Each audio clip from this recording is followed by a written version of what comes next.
Hey, welcome to the Crazy J Podcast Show. Ladies and gentlemen, boys and girls, let's talk about sports, life in general, and anything that you want to talk about. I am here for you to talk about everything. So, today, folks, I got to start with my sports. I got to talk about the University of Michigan. I got to talk about Dusty May. I got to talk about how much I was wrong. And I'm going to keep saying this that I was wrong because I didn't want to be disappointed. And I know as a Michigan fan, we don't expect Michigan basketball to be an elite team. But Dustin May comes in there in 2 years, takes the team to the Final Four, and goes to the championship game against UConn, a very celebrated, very good team by Dan Hurley. And you can't say enough about what UConn did and what they didn't do. I'm going to just go over these stats, folks. I think this is a good way to go with the stats. Um, both teams were struggling. Yaxel Lennonberg was struggling as well. He's got a bum knee and a bum ankle and everything else with it. And I tell you about Yaxel is a very up spirit, very I don't know how to describe him. He's got very positive energy. He's really just I don't know if it's maturity or is it just the fact that he's so likable. This kid, he's got a lot of talent. He doesn't know. Sometimes I don't know if he knows that he's could be better. I know during the championship game, his knee was like he was injured in his knee and his ankle, so we didn't get to see the best of Yaxel. And Yaxel actually was apologetic during halftime. Halftime, the reporter asked him, "How do you feel about only being up by 3 or 4 and then going into the second half?" And she kind of made a personal question about how he felt as himself. So Yaxel just explained and says, "I am very disappointed in the game, the way I'm playing. I'm very disappointed in what's going on. I think he said that even the team is trying to carry me, and he wants to do a better job in the second half." And if that's not honesty, if that's not what Dusty May is all about. It's just a purity of that team that you just don't see. I mean, we can celebrate the Fab Five and how they were there to watch the big game and everything else with it. But to be honest with you, this team wasn't flashy. It wasn't spectacular. They were just a hard defense minded team when they needed to. And when they couldn't score 40 points plus against their opponent, they rely on the defense. I mean, you got Mara, you have Bernat, you have Lendenberg. You had him playing the moment where they needed him the most, and that in itself it was an all team effort, and you can't deny that. I mean, look at this. UConn UConn should be very proud of themselves for only allowing Michigan to score 69 points. And Michigan was only shooting like at 13%. They made 2 out of the 15 3 pointers. That's the whole bit. They were like 0 for 8 in the first half, and they just couldn't shoot. And thank goodness for Trey McKinney. Within the last seconds of the game, he shoots a very important shot with about less than about a minute to go, and then they go up by 5. I mean, that team, those two teams played really, really, really tough. I, I just think that if you look at all these stats, uh, both teams only shot about between 31 and 38% for Michigan, 31 for UConn. 3 pointers, UConn was 9 for 33. They shot better, and they were starting to hit the 3 pointers in the second half. Michigan, again, what I said about towards the end of the game with McKinney, free throws. UConn only got there 16 times, and Michigan were at the line for 28 times out of 25 to be 89%. So that an adjustment to get to the hole and getting the rebounds is very important. UConn actually out rebounded Michigan, for goodness sake. It was 46 to 39. The offensive rebounds 22 to 12 for Michigan. A lot of Michigan was one and done. So that was something very concerning about that they weren't really. They didn't get a lot of their rebounds.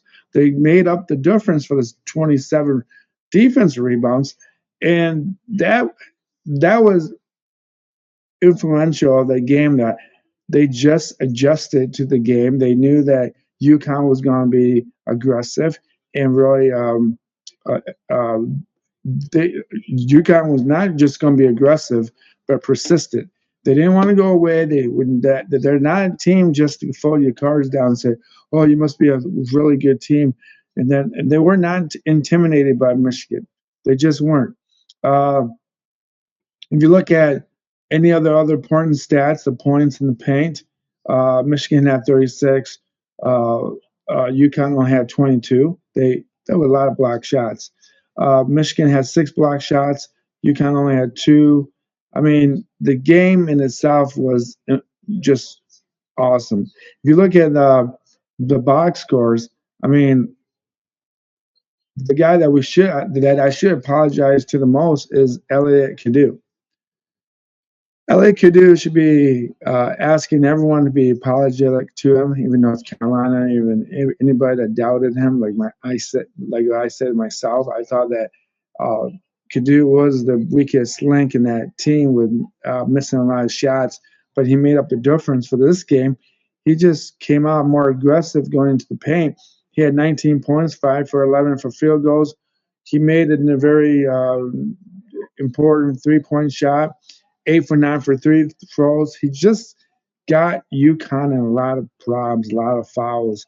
That is something that a point guard is supposed to be able to do and to adjust the game and to get everyone involved. He had only 2 assists, but getting those foul shots is very, very, very important.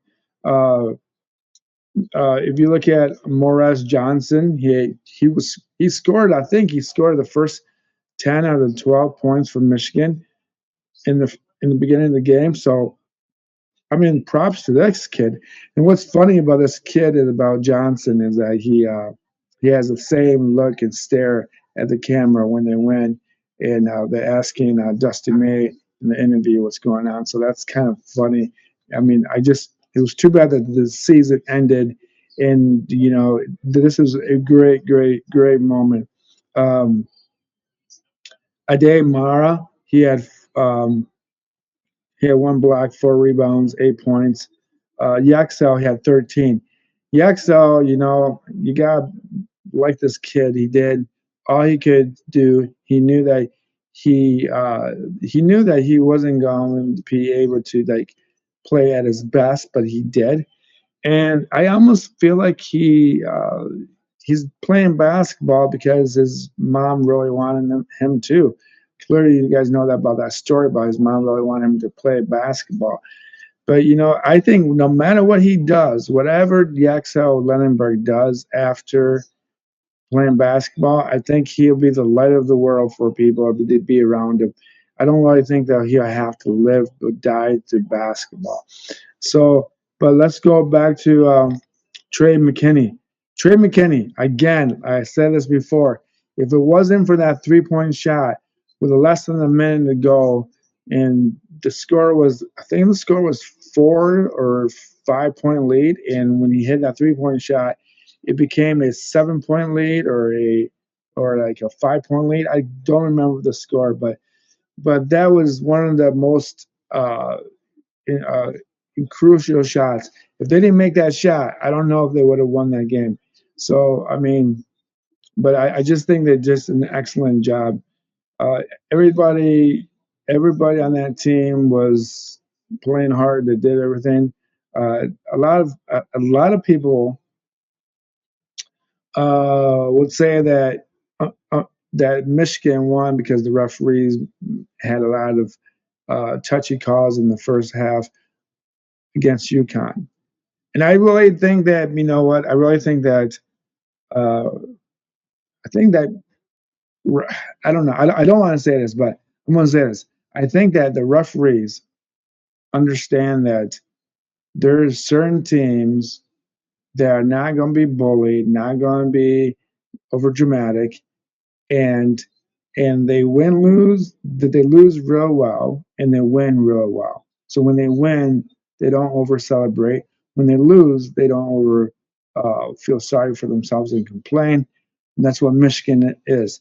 They don't feel sorry for themselves, and they don't over celebrate. And I think that if you look at UConn, I think a lot of people really was turned off by Dan Hurley, even though I think he's actually an excellent coach. He's a lot different than Dustin May. He gets involved with the players on the court and talks to them like they're uh, maybe not his kids, but his own teammates. You know, Dan Hurley, you just get to see this guy, this coach. Dan Hurley really wants to play on the court. He coaches that way. You gotta give him credit. Again, I'm gonna say this again, and maybe I get it now that about Izzo, Michigan State's coach. Maybe I gotta have that thought and feelings about that in itself. So, saying that, folks, congratulations to Michigan. Congratulations to uh, the university, all the kids that went to University of Michigan. I know a lot of people get Walmart, Michigan fans like myself and whoever, but let's be real.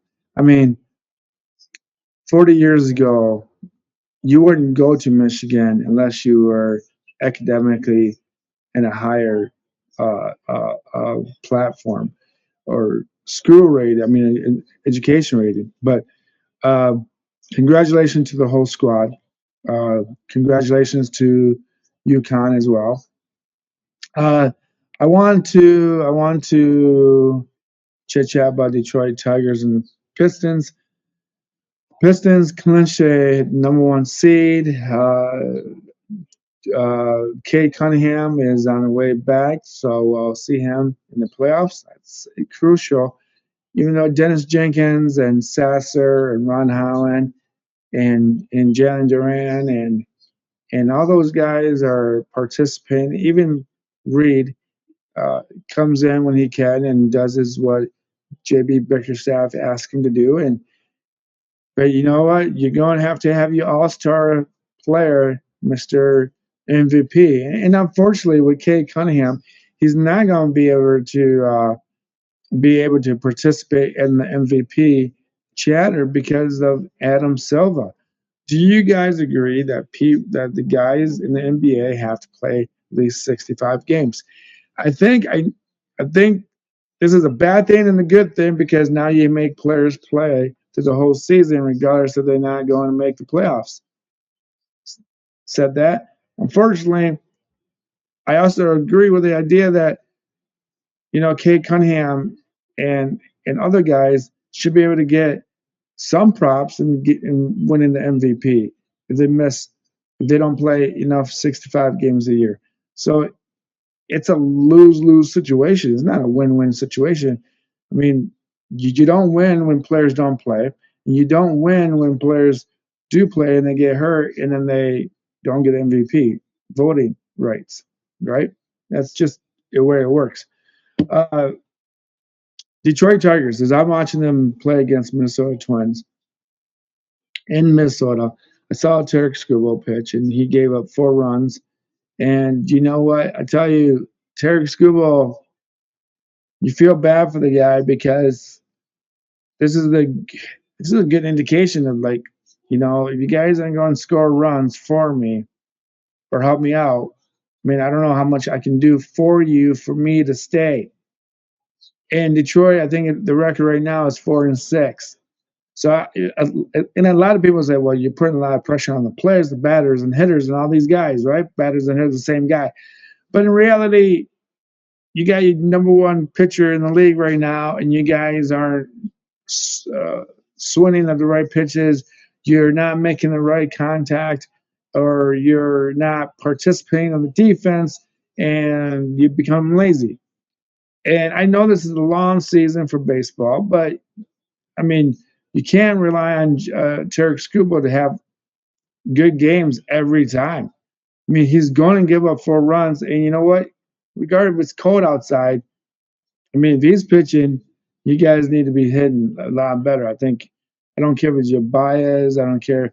you know, Meadows. I think he needs to be more uh, focusing on his swing and everything else, whether and getting on base. I mean, you just Detroit. Well, I think if Detroit doesn't push the panic button right now, is this panic time for Detroit Tigers? Because it sounds like I'm already talking about it, even though we're not even a quarter of the way from the regular season being played. But let's be real. If Detroit loses tonight, it'd be 4-7. That's not going to be good at all. And you're going to just end up trading your best pitcher. But is that what you want to do? I mean, I don't know. I swear when I say this, if Tarek Skubal goes, the rest of the team falls apart. And I know that Kerry Carpenter might be the soul of the team because there's happy-go-lucky, positive energy type of person. But Tarek Skubal is your alpha male. You want him on the team. You're going to, if you lose him, I mean, you're never going to recover. I just don't see it. I just do not see that recovering. Uh, One more thing I want to talk about, and I know I've already talked about this, but and this is I don't have any updated pictures of Jaden Ivey, but I think that people should be able to consider the idea of mental health and what's important about it. Um, and I know a lot of players out there, a lot of athletes, they just get hurt and they can't come back, and life moves on without them. And I think that, as a Piston fan and we watch uh, Jalen Ivey play, I think that we have to really consider the fact that this kid's lost. He started preaching on the street in Chicago over a spiritual and in people's uh, uh, behavior of unholiness and purity and all this. And it's just a cry out for help, and it's a cry out for help for people to like understand that he needs his family, he needs friends, he needs people to tell him it's okay, man, it's okay. You'll get through this. This is temporary. You'll get through it, and life keeps going on. But right now, you're in a bad mindset, and I think that people really need to consider that and that just because he's an athlete, this guy could be speaking out to other people too. I mean, there's plenty of men out there who are struggling, who are very struggling to find themselves, and I think that they have to like really consider that a lot of guys, they go the whole life without having a significant other. They go, I mean, it's a long life. Some guys, will never have that job, that dream job, and have that dream position, that be in the right spot with the right girl and and live out his happiness. It doesn't fall in some people's laps like that. And I'm not going to compare Jalen Ivey to these guys who are regular able-bodied people or disabled people, but for men, it's a mental state of mind where when you lose that that flair, you lose a lot. When I mean by flair, I mean like you lose that somewhat masculinity of being respected as a man. When women don't see you the same way that you used to be seen or the way that you want to be seen, and then you're being left alone for the rest of your life, that can play a very dramatic hardship to your brain cells because you're left with nothing, right? And people build up the anger inside and they just get frustrated inside and they just blow up. And some of them don't end up in the right spot. Some of them just end up killing themselves. And then some of them, I don't know what to tell you. Some people just end up hurting other people. It really is a bad thing. And I think that uh, people just are very not there no more. I just think that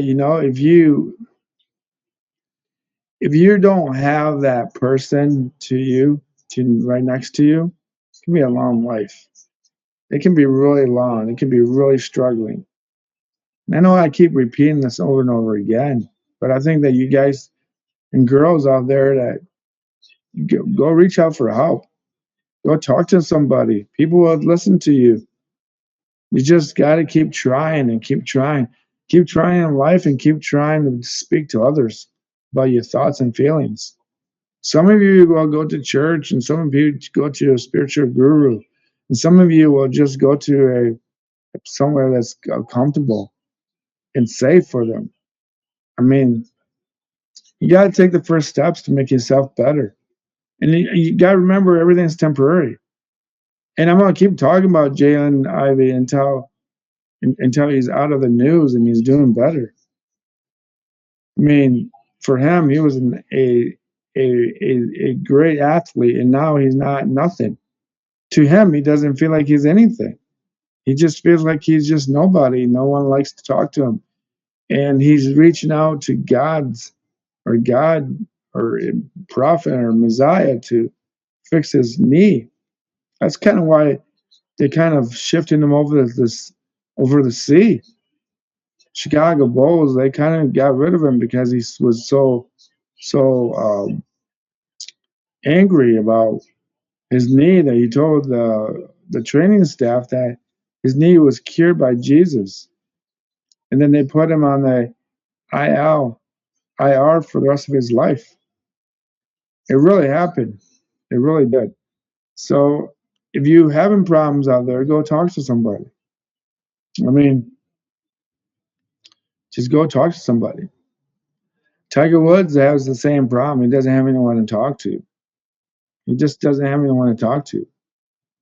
And it's a bit strange that he reached out to the president of the United States, Donald Trump.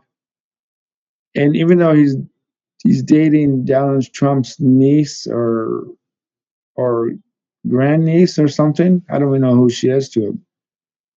But the fact that Tiger Woods reached out to him after the accident, he's looking for a father to do the things that he needs to be done for him. He doesn't know how to fix his own problems. His dad did that for him. I'm sure Tiger Woods had a drinking binge when he was like 19, 21, 22 years old in his prime. And then his dad just kind of like locked him up, locked him down and said, hey, you're a professional golfer. We didn't get this far for you to go drinking and have a good time. He shoved that ship down. I'm not saying it happened, I'm saying it could have happened. And Tiger Woods reached out to Donald Trump, a father figure personality that to him is a father figure. In reality, as a grown man, you should figure things out and not drink or not do, you know, I mean, I don't know how you have so much back pain and knee pain that you're taking pills left and right. That's what happened. He took pills. It's not fun. It just isn't fun for him. I mean, again, not fun. So, folks, if you really have mental illness or you need to reach out to somebody, go reach out to that person. All right. And it was nice chatting with you guys and gals. If you like this podcast, follow me on Patreon, follow me on YouTube, Spotify, Apple, wherever you get you download my podcast. I'd like to thank everyone around the world who's listening to my podcast. It's been fantastic, all the way from Asia to South America to South Africa to England to everybody. I mean, it's incredible. I mean, I like to thank. Yeah, I'm going to show you. I want to thank everyone who's been watching. Oops, let me do this. I want to thank I want to thank all these nations who are watching my listening to my podcast. Let's go here. Where did I go?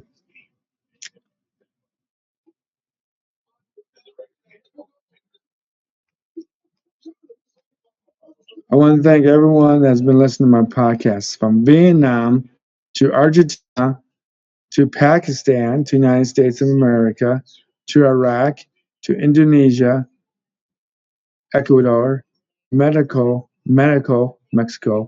Jeez, I don't know why I did that. India, Bangladesh, Kenya, United Arabic Emirates, Nicaragua, El Salvador, Chile, Panama, Uzbekistan, Morocco, Venezuela, Brazil, and Jordan. I like you guys thank me. I like to thank you guys all for helping me out. And the United States. God bless you guys too. So peace, love, and keep listening and following. If you guys got topics, or you want me to talk about something that's important for you to for me to talk about, let me know. Cheers. I'm out of here.